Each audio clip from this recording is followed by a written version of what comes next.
വേറെ ആരും അല്ലല്ലോ മേന്നെ, തന്റെ മകനല്ലേ സ്ഥാനാർത്ഥി. കൊള്ളാം, അവർ അച്ഛന്റെ 18ാമത്തെ അടവ് കൊള്ളാം. അച്ഛനെതിരായി മകനെ വെച്ച് കളിക്കുക. ഇതേ പിള്ളേര് കളിയല്ല.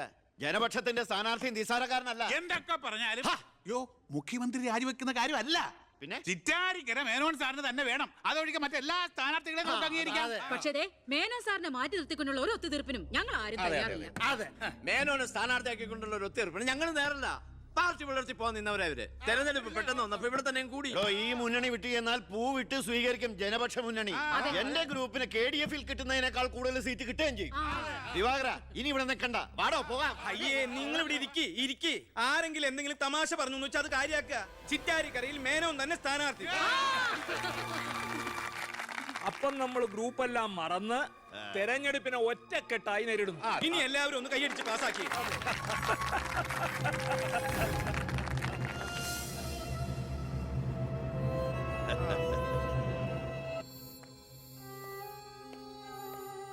വിഷമിക്കണ്ടോ, താൻ ചെറുപ്പമല്ലേ, ഇനി അവസരമുണ്ട് ഒരുപാട്.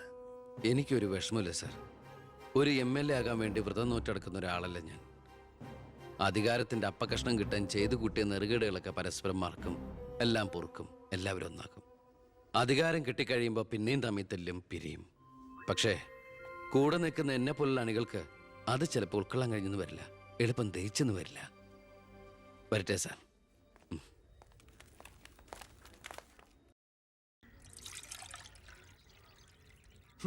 പാർട്ടി പോകാൻ പറ.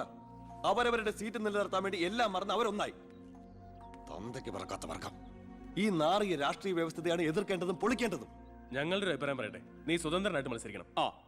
ശക്തമായ 2 മുന്നണികൾക്കെതിരെ മത്സരിക്കാനോ? എന്നിട്ട് കെട്ടിവെച്ച കാശിന് അവിടെ പോകും. ജയിക്കാൻ വേണ്ടിട്ടല്ല, പിന്നെ യൂത്തിന്റെ പ്രതിഷേധം അറിയിക്കാനാ. എന്നാലും അച്ഛനെതിരായിട്ടല്ല, അച്ഛന്റെ രാഷ്ട്രീയ നയങ്ങൾക്കെതിരായിട്ടാണെന്ന് എപ്പോഴും നീ പറയാറില്ലേ, അതുകൊണ്ടാ. പോലീസുകാർക്ക് രാഷ്ട്രീയം പാടില്ലെന്നാ. എങ്കിലും ഒന്ന് പറയാം, ഞാൻ ഇവരുടെ അഭിപ്രായത്തോട് പൂർണ്ണമായി യോജിക്കുന്നു. എന്താടോ, മത്സരിച്ചുകൂടെ? അധികാരമില്ലാതെ താൻ ഇവിടെ കിടന്ന് വിളിച്ചു കൂവിയിട്ടും പോരാടിയിട്ടും ഇവിടെ ഒരു മാറ്റവും സംഭവിക്കാൻ പോകുന്നില്ല. തന്നെ പോലെ സാമൂഹ്യ ബോധവും നിശ്ചയദാർഢ്യവും തൻ്റെ ഉള്ളതിന് മുമ്പിൽ നെഞ്ചു വിരിച്ചെന്ന് സല്യൂട്ട് ചെയ്തിട്ട് ഒരൊറ്റ ദിവസമെങ്കിലും അന്തസ്സോടെ ജോലി ചെയ്യണമെന്ന് ആഗ്രഹം ഉണ്ടോ? പിന്നെ ഈ ജയവും പരാജയവും ഒക്കെ നമ്മൾ ദൈവത്തിന് വിടുന്നു. 1000 വോട്ടേ തനിക്ക് കിട്ടിയുള്ളൂവെങ്കിലും ആ 1000 പേരും തൻ്റെ ഒപ്പമാ, തന്റെ നേതൃത്വം അംഗീകരിച്ചവരാ. അത് മതിയടോ. സാർ, ഞാൻ വേണ്ട, താൻ ഒന്നും പറയണ്ട. ഇത് ഞങ്ങളുടെ തീരുമാനം, അനുസരിക്കണം. ഞങ്ങളുണ്ട് കൂടെ.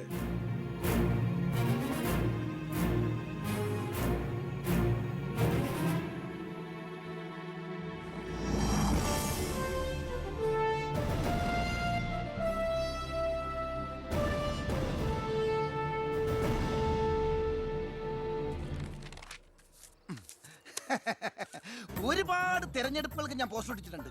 ഭയങ്കര രാശിയുള്ളവനാ ഞാൻ. ഞാൻ പോസ്റ്റർ ഒട്ടിച്ച ഒരു സ്ഥാനാർത്ഥിയും ഒരു ഇലക്ഷൻ ഇന്നേ വരെ ജയിച്ചിട്ടില്ല. അതെന്റെ ക്വാളിഫിക്കേഷൻ. എന്റെ അമ്മയുടെ സത്യം. 77 തെരഞ്ഞെടുപ്പിൽ ഞാൻ പോസ്റ്റർ ഒട്ടിച്ച സ്ഥാനാർത്ഥി തോമസ് ചാണ്ടി ഇടിവെട്ടേറ്റ് മരിച്ചു. 84 സ്ഥാനാർത്ഥി പാണ്ടിലോറി കയറി മയ്യത്തായി. പിന്നെ മരിക്കാത്ത സ്ഥാനാർത്ഥികൾക്ക് കെട്ടിവെച്ച കാശ് പോലും കിട്ടില്ല. പിന്നെ മൈക്ക് അനൗൺസ്മെന്റിൽ ഞാൻ ബഹുമെടുക്കാനാ. മൈക്ക് അലവൻസ് അല്ല, മൈക്ക് അനൗൺസ്മെന്റ്. അത് തന്നെ ഞാനും പറഞ്ഞത്. എനിക്കറിഞ്ഞൂടെ? നീ എന്റെ മാനം കളയരുത് ഈശ്വര. ഇവന്റെ കെട്ടിവെച്ച കാശെങ്കിലും കൊടുത്തേക്കണേ. ഇല്ല, ഇവന്റെ കാര്യം എനിക്കറിയാൻ പാടില്ല. ഈ തെരഞ്ഞെടുപ്പിൽ ഞാൻ സ്വതന്ത്രനായി മത്സരിക്കുന്നത് ഇവിടുത്തെ രാഷ്ട്രീയ കച്ചവടക്കാരോട് ജനങ്ങൾക്കുള്ള പ്രതിഷേധം അറിയിക്കാനാണ്. എന്റെ പ്രിയപ്പെട്ട നാട്ടുകാരെ, ഈ രാജ്യത്തിൽ ജനപക്ഷ മുന്നണി സ്ഥാനാർത്ഥി സഖാവ് ജനാർദ്ദനൻ പിള്ളയ്ക്ക് അരിവാൾ അടയാളത്തിൽ വോട്ട് രേഖപ്പെടുത്തുവാൻ പ്രിയപ്പെട്ട വോട്ടർമാരെ, KDF-ന്റെ ശക്തനായ സ്ഥാനാർത്ഥി ശ്രീ ബാലഗംഗാധര മേനോന് ശാന്തിയുടെയും സമാധാനത്തിന്റെയും ചിഹ്നമായ അമ്പും വില്ലും അടയാളത്തിൽ നിങ്ങളുടെ വിലയേറിയ വോട്ടുകൾ രേഖപ്പെടുത്തി വമ്പിച്ച ഭൂരിപക്ഷത്തോടെ വിജയിപ്പിക്കുവാൻ അപേക്ഷിക്കുകയാണ്, അഭ്യർത്ഥിക്കുകയാണ്. ജനാധിപത്യ വിശ്വാസികളെ, നാട്ടുകാരെ, അഴിമതിക്കാരെയും കൊള്ളക്കാരെയും ഈ നാട്ടിൽ നിന്ന് എത്രയും പെട്ടെന്ന് കെട്ടുകെട്ടിക്കുന്നതിന് യുവത്വത്തിന്റെ പ്രതീകമായ കൃഷ്ണകുമാറിന് നമ്മുടെ ദേശീയ മൃഗമായ ഒന്നും മിണ്ടാണ്ടിരിക്കും. അതെന്നെ ഞാൻ പറയാൻ പോണത്. നമ്മുടെ ദേശീയ മൃഗമായ കടുവയുടെ സ്വന്തം ചേട്ടനായ സിംഹം അടയാളത്തിൽ വോട്ടുകൾ രേഖപ്പെടുത്തി വിജയിപ്പിക്കണമെന്ന് അഭ്യർത്ഥിക്കുകയാണ്, അപേക്ഷിക്കുകയാണ്. ഇലക്ഷൻ ഫണ്ടിലേക്ക് സംഭാവനയായി കിട്ടിയ പണം മുഴുവൻ എടുത്ത് ചിലവാക്കേണ്ട കാര്യമൊന്നുമില്ല. അല്ലാതെ തന്നെ അച്ഛൻ ജയിക്കും ഉറപ്പാ. അത് ശരിയാ. ഇനി അഥവാ തോറ്റാ തന്നെ ആ പണം എന്തെങ്കിലും സൈഡ് ബിസിനസിന് ഉപകരിക്കും. പിസ കച്ചവടോ കുഴൽപ്പണമോ. തോൽവി എന്ന വാക്ക് എന്റെ ചരിത്രത്തിലില്ല. സ്കൂളിൽ പോകാത്തോണ്ട് അവിടെയും തോറ്റിട്ടില്ല. ഞാൻ ഉദ്ദേശിച്ച എന്നെ തന്നെയാ. വന്നല്ലോ എതിർകക്ഷി. അയ്യോ ദേ അങ്ങോട്ട് കൊടുക്കടി. വോട്ട് ചോദിച്ച് തെണ്ടി തെറിഞ്ഞ് ക്ഷീണിച്ചു വന്നിരിക്കുക. കുടുംബത്തിന് മാനക്കേടുണ്ടാക്കാനും പത്രക്കാർക്ക് കഥകൾ ഉണ്ടാക്കാനും കോമാളി വേഷം കിട്ടി ഇറങ്ങിയിരിക്കുക. സംശയമുണ്ടോ? കഷ്ടാൽ കഷ്ടം. അച്ഛന് കിട്ടേണ്ട കുറച്ച് വോട്ടുകൾ പിടിക്കുമായിരിക്കും, എന്നിട്ട് ജയിക്കുവോ? അതുമില്ല. അതുകൊണ്ട് ആർക്കാ നേട്ടം? ജനപക്ഷ മുന്നണിക്ക്. യവൻ കാരണം ആർക്കും ഒരു ഗുണം കിട്ടില്ല. ഇവനൊക്കെ ആര് വോട്ട് കൊടുക്കാനാ? ഈ കുടുംബത്തിന് പോലും ഒരു വോട്ട് കിട്ടുകൂടാന്നൊക്കെ. ഇവിടുന്ന് ഒരു ഓട്ടം എനിക്ക് ഉറപ്പുണ്ട്. എന്റെ അമ്മയുടെ അല്ലമ്മേ. അമ്മയുടെ വോട്ട് ചോദിക്കാൻ വന്നേക്കണം. വോട്ട് ചോദിക്കാൻ വന്ന മകനെ ആട്ടിപ്പായിക്കണ്ടായിരുന്നു.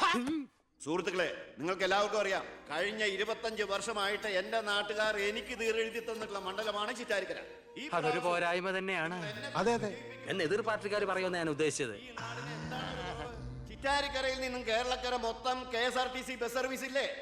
ഗതാഗത മന്ത്രിയായിരുന്നപ്പോ ഞാൻ ചെയ്തതാ ഈ നാടിന് വേണ്ടി ഇതൊക്കെ. ഇനി ഈ നാട്ടിലെ പട്ടിണിപ്പാവങ്ങൾക്ക് വേണ്ടി ഒരു എയർപോർട്ട്, അതാണ് എന്റെ സ്വപ്നം. പട്ടിണി പാവങ്ങൾക്ക് എയർപോർട്ട് അത്യാവശ്യമല്ലേ? ലണ്ടനിൽ പോവാൻ, അതെന്തിന്? വെളുക്കിരിക്കാൻ. ഈ നാടിനെ സ്വർഗതുല്യമാക്കാൻ നിങ്ങൾ എന്നെ വിജയിപ്പിച്ച് മന്ത്രിയാക്കി ചിറ്റാരിക്കരയുടെ പാരമ്പര്യം നിലനിർത്തണമെന്ന് ആഹ്വാനം ചെയ്തുകൊണ്ട് നിർത്തുന്നു. ജയ് ഹിന്ദ്. അടുത്തതായി 2 പ്രമുഖ മുന്നണി സ്ഥാനാർത്ഥികൾക്കെതിരെ സ്വതന്ത്രനായി മത്സരിക്കുന്ന ബി കൃഷ്ണകുമാറിന് എന്താണ് പറയാനുള്ളത് നമുക്ക് നോക്കാം. സ്വന്തം അച്ഛനെതിരെ മത്സരിക്കുന്നതാണോ ഇല്ലടോ? പ്രിയമുള്ളവരെ, ബഹുമാന്യരായ എൻ്റെ 2 എതിർ സ്ഥാനാർത്ഥികളുടെ മോഹനസുന്ദര വാഗ്ദാനങ്ങളും വീരവാദങ്ങളും നിങ്ങൾ കേട്ടുകഴിഞ്ഞു. നടക്കാത്ത വാഗ്ദാനങ്ങൾ നൽകി നിങ്ങളെ വഞ്ചിക്കാൻ ഞാൻ തയ്യാറല്ല. പക്ഷേ ഒരു കാര്യം നിങ്ങളെ അറിയിക്കാൻ ഞാൻ ഈ അവസരം ഉപയോഗിക്കുകയാണ്. ശക്തമായ 2 മുന്നണികൾക്കെതിരെ മത്സരിക്കുന്ന ഒരു സ്വതന്ത്ര സ്ഥാനാർത്ഥിയാണ് ഞാൻ. വിജയ സാധ്യത വളരെ കുറവായി എനിക്ക് ഇവിടുത്തെ പല പ്രമുഖ വ്യവസായികളും പ്രമാണിമാരും കുറച്ച് പാരിതോഷികങ്ങൾ തന്നിട്ടുണ്ട്.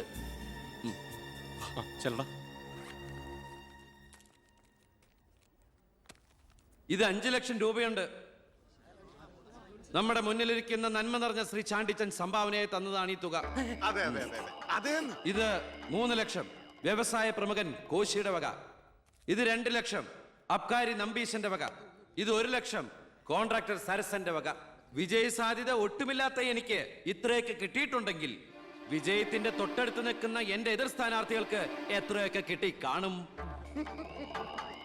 ഈ ചിറ്റാരിക്കരയുടെ അഭിമാനമായ സന്മനസ്സുള്ള ചാണ്ടിച്ചൻ പറയണം, താങ്കൾ എത്ര രൂപ സംഭാവനയായിട്ട് കൊടുത്തു എന്ന്.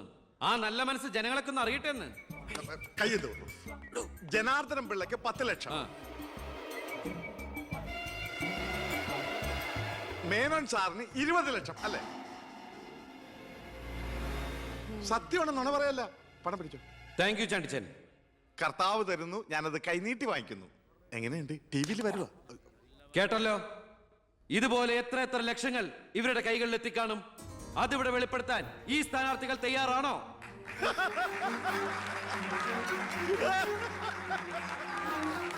ബഹുമാന്യരെ, ഈ പണം കൊണ്ട് എന്റെ പോസ്റ്ററുകൾ അച്ചടിച്ച് ഈ മണ്ഡലം മുഴുവൻ ഒട്ടിക്കാം, ബാനറുകൾ കെട്ടാം, വോട്ടുകൾ വിലയ്ക്ക് വാങ്ങാം. പക്ഷേ ഞാനത് ചെയ്യില്ല.